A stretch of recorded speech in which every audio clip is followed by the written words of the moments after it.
Hola, ¿qué tal amigos que ven el canal de Stop Topografía? El día de hoy nos encontramos haciendo un nuevo video para ustedes. El día de hoy traemos una sorpresa y muy agradable, un muy agradable video, ya que el día de hoy estamos acompañando a nuestros amigos de COSIG, quienes nos van a explicar y los vamos a acompañar a hacer un levantamiento con un escáner láser de la marca CHC. Acompáñanos en este video. Hola, ¿qué tal amigos que siguen el canal de Stop Topografía? El día de hoy nos encontramos con Miguel de Ingeniería COSIG, el Inge Miguel que ha trabajado con nosotros en Stop Topografía, un tiempo nos estuvo acompañando. Y también tenemos por aquí el honor de una visita José, que es soporte técnico de CHC México. Bienvenidos al canal de Stop Topografía. Ok, gracias Ismael por acompañarnos hoy acá. Hoy estamos aprovechando, iniciando 2026, para hacer una colaboración entre Stop Topografía y los amigos de COSIG. Hoy vamos a estar utilizando el escáner el RC10 y hacer unas pruebas con el nuevo receptor GNSS, el I-85, que apenas llegó acá a México entre noviembre y diciembre de 2025. La intención del día de hoy es que hagamos una captura sencilla de lo que es esta vialidad. Y esta casa que está aquí, esta propiedad, vamos a entrar. Ahorita está sola, no está en construcción. Vamos a escanear la planta baja con la intención de ver el flujo de trabajo del RC10, que es el escáner SLAM de CHC. El flujo consiste, vamos a hacer dos procedimientos, que prácticamente lo que habíamos hablado previamente es que vamos a hacer un levantamiento con N-Trip. El RC10 es un equipo que tiene escaneo tipo SLAM, donde visualmente se va ubicando en conjunto con los datos GNSS para darle posición a toda la nube de puntos que se recolecta, ¿no? El equipo puede funcionar tanto en RTK vía N-Trip, a través de datos que se comparten desde la colectora que trae la tablet, o puede funcionar en un modo PPK, un cinemático con postproceso. Para eso tenemos a este otro equipo acá que va a estar midiendo datos en estáticos para luego hacer el proceso de dos maneras. Primero con los datos en RTK vía N-Trip y luego vamos a hacer la comparativa de los datos en postproceso en un método PPK. Vamos a poner unos vértices de control para apoyar el levantamiento. Miguel se va a encargar como de colectar esos datos con cualquiera de los equipos. El equipo también funciona con su colectora de datos, con el Landstar, puede funcionar como un receptor tradicional para capturar datos. A lo largo de esta vialidad vamos a colocar 4 vértices de control, que uno acá ahí comenzando, uno ahí frente de la vivienda, en la intersección que tenemos allá y uno al final de la calle. El chiste es que cuando hagamos el levantamiento, el escaneo de la vialidad, vamos a ir midiendo cada uno de esos vértices para darle mayor precisión. Igualmente es importante que entiendan de que el equipo, hace rato lo comentábamos en la oficina, tiene 3 modos de medición. El modo de medición flotante, autónomo, que en este caso, si nosotros quisiéramos referenciarlo, nos pudiésemos apoyar de los vértices de control que tenemos aquí en sitio. En este caso vamos a usar el N-Trip con mejora del posicionamiento vía puntos estáticos, perdón, puntos de control.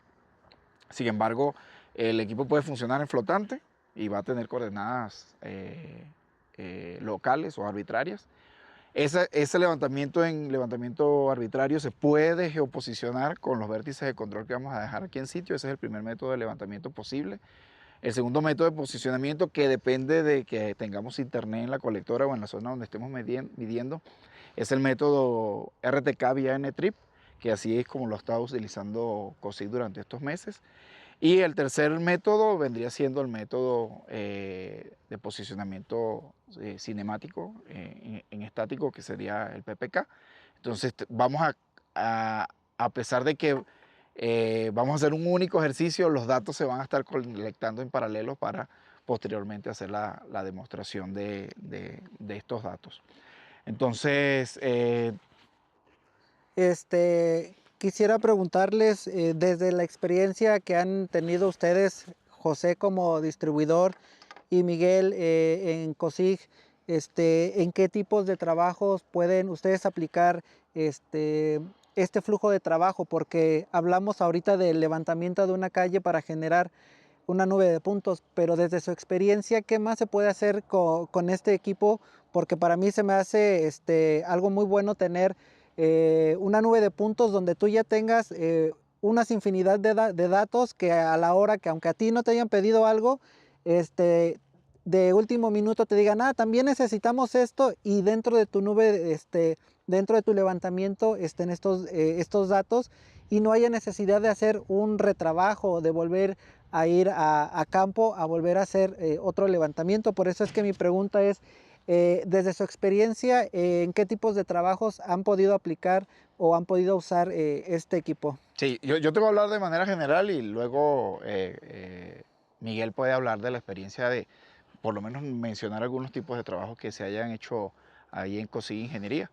Me voy a zafar no, para luego poder compartir el audio con Miguel. En línea general, y es importante la pregunta que hace, porque yo estoy partiendo de la base de que todos sabemos qué es una nube de puntos y cómo se manipulan los datos que se pueden extraer desde una nube de puntos. Pero no todos los que están escuchando este video realmente pueden partir desde ese punto. La intención es que la tecnología tiene una tendencia muy evidente, que es hacia la vectorización de datos topográficos o geoespaciales a partir de nube de puntos. En este caso, la captura de la nube de puntos la vamos a hacer con un RC10, pero la teoría principal, tal y como tú lo mencionas, es que teóricamente teniendo una nube de puntos donde se van a capturar el 100% de los elementos visibles desde el equipo, posteriormente en la oficina tú puedes extraer algún tipo de información adicional que originalmente no tenías pensado. Como por ejemplo en este procedimiento que vamos a hacer, hay pozos de visita, algunos lugares en Latinoamérica se conocen como bocas de visita, que son estos sumideros para tener acceso al sistema de alcantarillado. Tenemos las guarniciones o las banquetas y todas las tapas de registro que se encuentran en el sitio, ¿sí? Tradicionalmente en un levantamiento GNSS nosotros tendríamos que ir puntualmente por cada uno de ellos.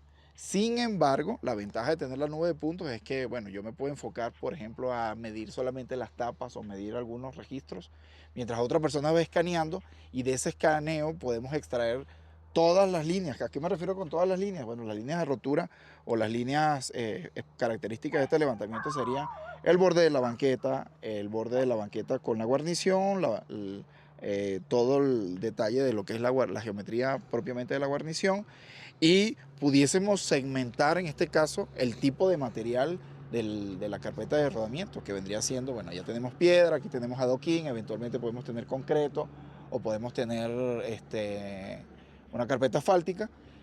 Todos esos detalles posteriormente se pueden extraer de esa nube de puntos, pues todo queda capturado ahí. Los árboles, diámetros de los troncos, el tamaño de la fronda, el fuste de cada árbol, toda esa data que generalmente uno hace punto por punto, teóricamente debe quedar registrado en la nube de puntos, y eventualmente nosotros podemos complementar un levantamiento de forma tal de que tenga la mayor cantidad de información que el proyectista necesite, como por ejemplo con un GNSS normal no tenemos la oportunidad de poder medir la altura de un poste. Entonces, o la altura de los cables o la catenaria de una línea de alta tensión, eventualmente, ¿no?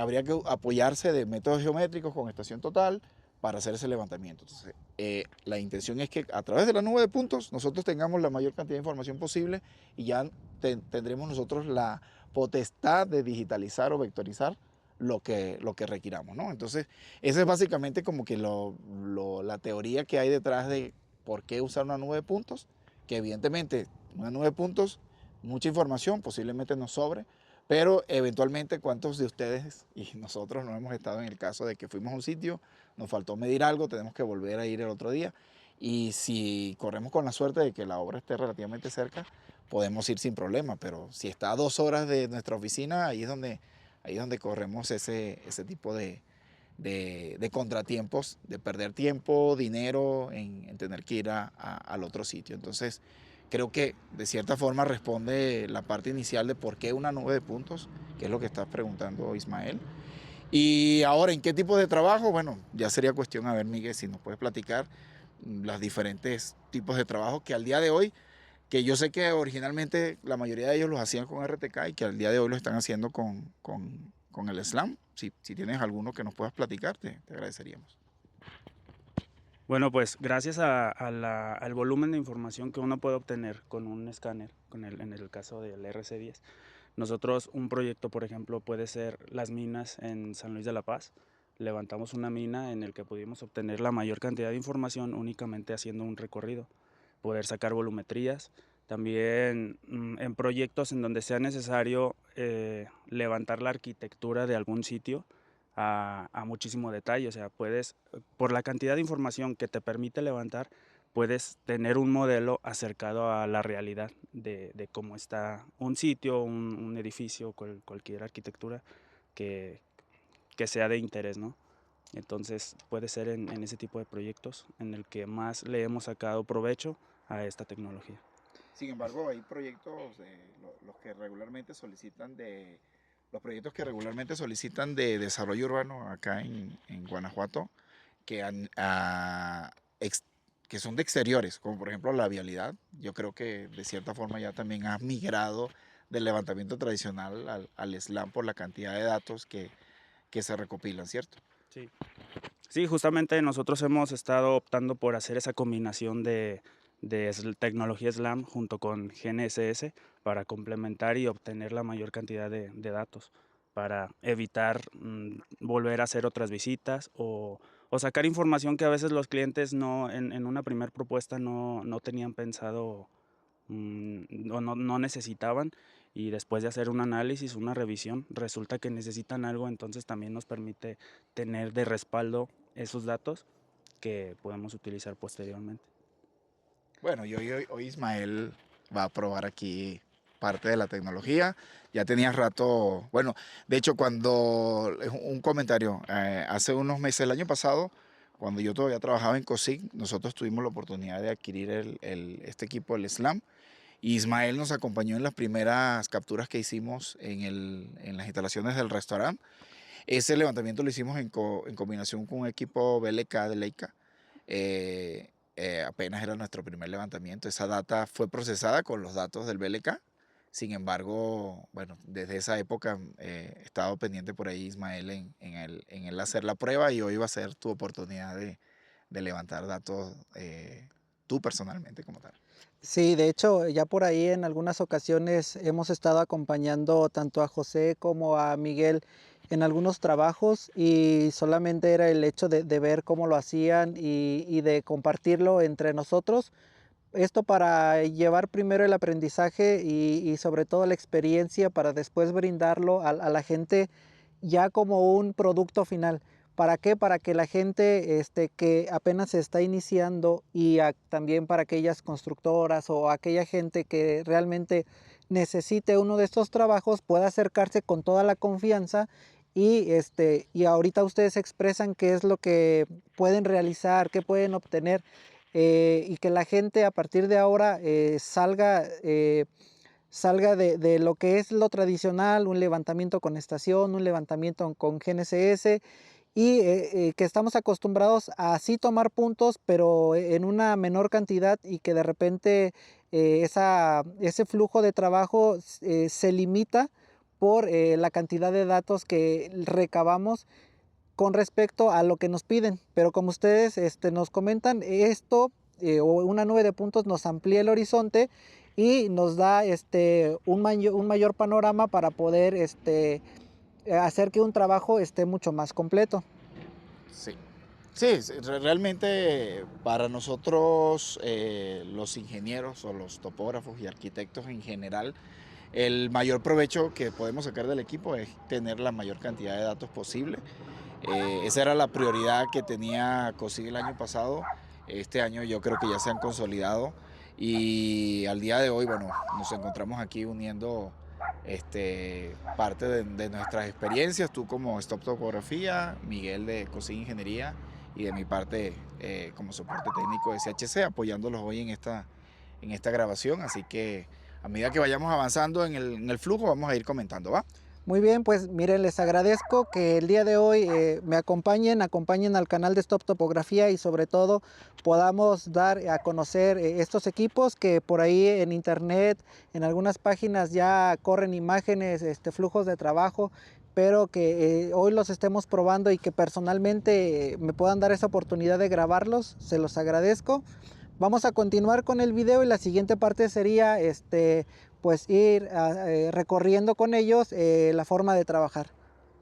Vale, vale. Los audios se escuchan. Pues bueno, vamos a empezar a tomar la captura de los datos. José nos va a explicar qué es lo que vamos a hacer. Y algo que yo les quería comentar es que es algo pues muy rápido, es un trabajo que nos va a ayudar a mejorar tiempos. Entonces por ahí vamos a ver a qué horas son y de ahí a partir de aquí vemos a qué hora estaríamos terminando la captura de los datos. Captura de los datos. Sí, son las 1:20 de hoy, lunes 5 de enero de 2026. Miguel con este equipo se va a conectar de manera tradicional al equipo base que vamos a usar para medir en postproceso. Esos datos de postproceso van a ser utilizados luego en el SLAM. Sin embargo, inicialmente Miguel, para trabajar en RTK y calcular estas coordenadas, lo que vamos a hacer es, va a iniciar la base, que es el I-83 que tenemos ahí atrás, conectado vía NetTrip, ¿sí? Con eso va a hacer un cálculo de la coordenada de la base, con el software de cálculos de vértice de control de Landstar, el Landstar 8 de CHC. Y posteriormente, con un método RTK tradicional, vamos a medir los 4 vértices de control, así que ahí va a quedar capturado. Estamos grabando la pantalla para que puedan ver el proceso. Lo inicial es crear un proyecto, ¿sí? Ese proyecto de forma tradicional. Vamos a ponerle aquí el nombre. Estamos grabando la pantalla de mi celular. Ahorita estamos conectados con mi celular, porque la otra colectora la dejamos ahí cargando. Entonces, por ahora, para poder grabar la pantalla, la estamos haciendo a través de mi celular, que es la que está grabando el proyecto que está haciendo Miguel en este momento, ¿va? Ya tenemos el proyecto, la zona geográfica y el geoide que ya estaba preconfigurado para aquí la zona geográfica. Estamos en México, en el Bajío Mexicano, en la ciudad de León, Guanajuato. Ya creado el proyecto, lo que vamos a hacer ahora es conectarnos a la base, al I-83, ¿sí? De hecho ya estamos conectados, no hace falta volvernos a conectar, la intención era mostrarlo. Y a esa base le vamos a calcular un vértice vía NTrip. Iniciamos la conexión NTrip. Esperamos que ella nos dé fijo. Y independientemente de la precisión que nos está mostrando aquí en pantalla, que es de 3 y 6 centímetros en la vertical, vamos a hacer un cálculo de ese vértice. Que de hecho por ahora, acuérdense que vamos a calcular primero la coordenada y después cuando ya vayamos a avanzar lo vamos a dejar midiendo en estático. Entonces ese primer vértice, entraste al software de medición de vértices de control y en este caso vamos a ponerle que haga un promedio de 2 para que sea un poco más rápido y que esos 2 grupos de vértices que va a medir sean 10 para que haga un promedio de 10 y luego otro promedio de 10.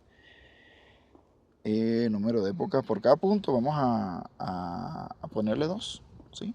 Por lo menos para que mida. Estas son las características de la precisión esperada por el equipo, que creo yo que ahorita está en 2 y 3, nos va a decir que no alcanza la precisión, es por la distancia en la que nos encontramos de la base.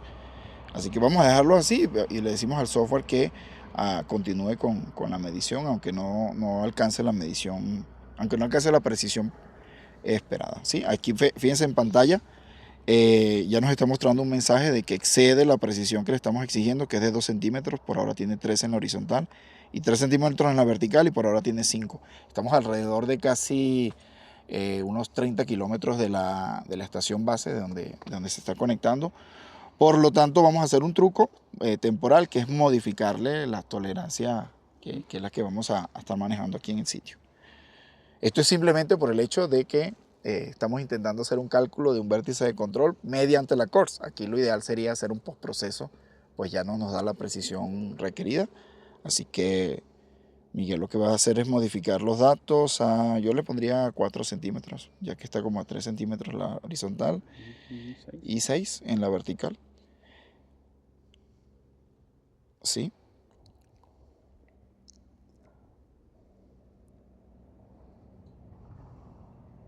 Y teóricamente ya con estos parámetros vamos a hacer la prueba, vamos a hacer que haga la medición. Todavía vamos a modificar el último parámetro que nos faltaba. Sí, realmente ese era el primero que había que empezar a modificar, que era la tolerancia, el rango de tolerancia máxima. ¿Sí? Y como ven en pantalla, él va a realizar 10 mediciones.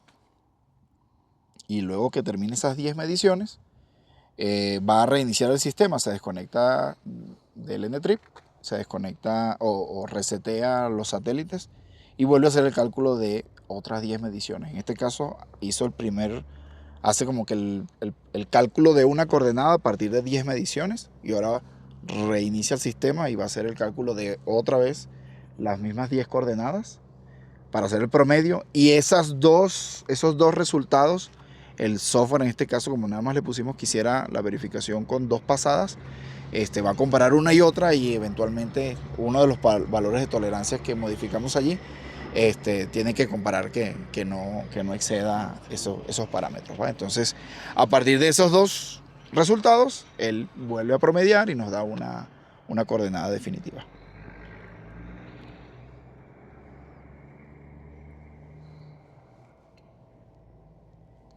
Aquí hacemos una pausa. No, puedes seguir grabando.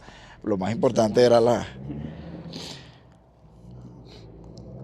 Ahí hiciste pausa, ¿no? Ok. Sí, lo que digo que después en edición... No cortes. Por favor. Ok, ya el sistema se reinició. Ahí vieron en pantalla que estaba esperando para que nos diera el fijo nuevamente. Ya volvió a dar fijo. Está haciendo el promedio de las próximas 10 mediciones. Este cálculo de coordenadas mediante el software de puntos de control, yo lo recomiendo que lo manejen así, porque de forma tal que nosotros podamos obtener en tiempo real un reporte como el que vamos a ver en pantalla, que es un archivo PDF que posteriormente se puede utilizar como soporte para el cálculo que estamos haciendo vía N-Trip, que regularmente no tenemos una data que mostrar cuando se hacen cálculos con coordenadas con CORS. Entonces ya esto nos sirve de base para que cualquier usuario o cualquier persona que vaya a usar estos datos entienda de cómo fue calculado el vértice, ¿sí? Mediante un proceso de puntos de control que tiene el Landsat 8, que en definitiva nos arroja esta coordenada, que es la que el equipo registra. Si nos vamos a la base de datos de puntos del Landsat, podemos ver que ese puntito está la base, que vendría siendo la coordenada de la CORS, que esa es la que está debajo, y luego esta de arriba es la coordenada calculada, ¿va? Ya tiene un benchmark, un icono que es diferente, haciendo referencia a que ese vértice es un punto de control, ¿va? Entonces ya tenemos listo el vértice calculado. Vamos a iniciar la base ahora con esa coordenada. Ahora entra al modo para iniciar la base. Ok, va a ser una base de radio interno tradicional. Y la coordenada que vamos a utilizar para la base va a ser el vértice que acabamos de calcular. 2 metros de altura y iniciamos la base. ¿Qué procedimientos nos va a faltar acá? En este caso la base se inició sin iniciar los datos diferenciales. Entonces nos vamos a volver a conectar a la base para hacer que empiece a grabar datos diferenciales, ¿sí? Vuélvete a conectar. Nos va a mencionar de que está trabajando en base y iniciamos el método de grabación de datos estáticos. Sí, vamos a dejarlo ya como viene preconfigurado. Va a medir datos, máscara de elevación 10 segundos y a un intervalo de 1 Hz. ¿Ok? Sí. Obtener. Y, sí. Y vamos a darle set. Teóricamente, pudiésemos ir a ver a la pantalla del equipo que esté grabando, pero nosotros vamos a darle la información del instrumento solo para cerciorarnos en la parte inferior de que estemos adquiriendo datos en estáticos, que es lo último que se muestra aquí en pantalla, ¿va? Ya por ahora la base está lista. Lo que vamos a hacer ahora es que vamos a iniciar este rover, que en nuestro caso estamos usando un i85 también de SHC.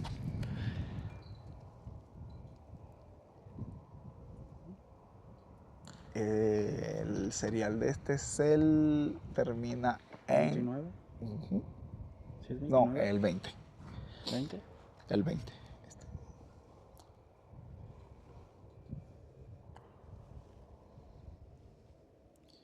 Ok, estamos conectados. Vamos a rover UHF.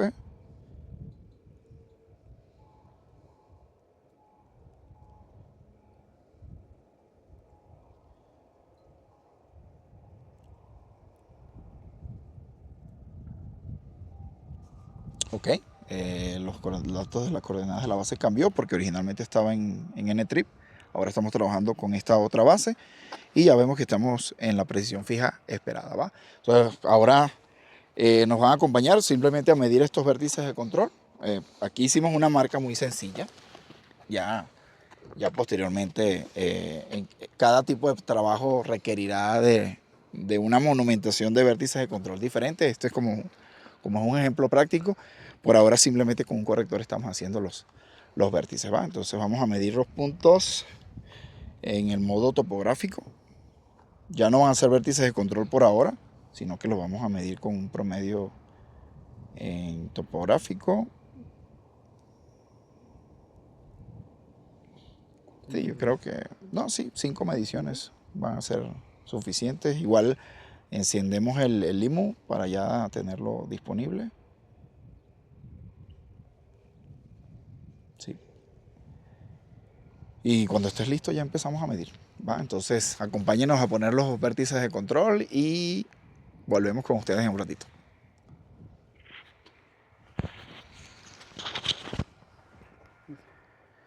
Entonces vamos en cámara rápida. Si quieres me das yo lo tengo. ¿Quién lo tiene? Aquí traigo uno. Este.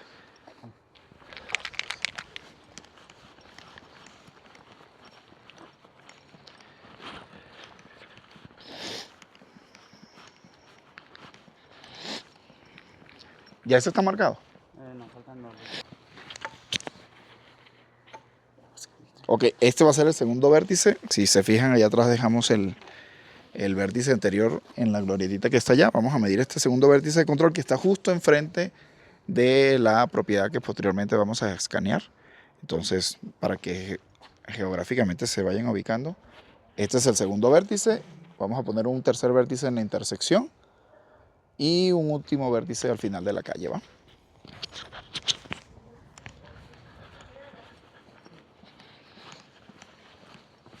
Buenos días.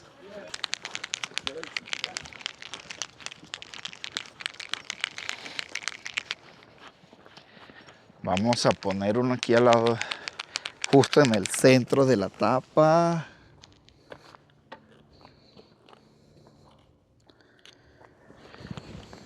A ver, joven, lo ayudo acá. Este es el tercer vértice.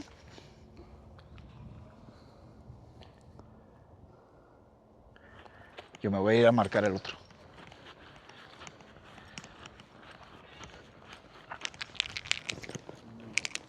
Y aquí vamos a colocar el último vértice de control de la práctica que estamos teniendo el día de hoy con nuestro amigo Ismael de Stop Topografía.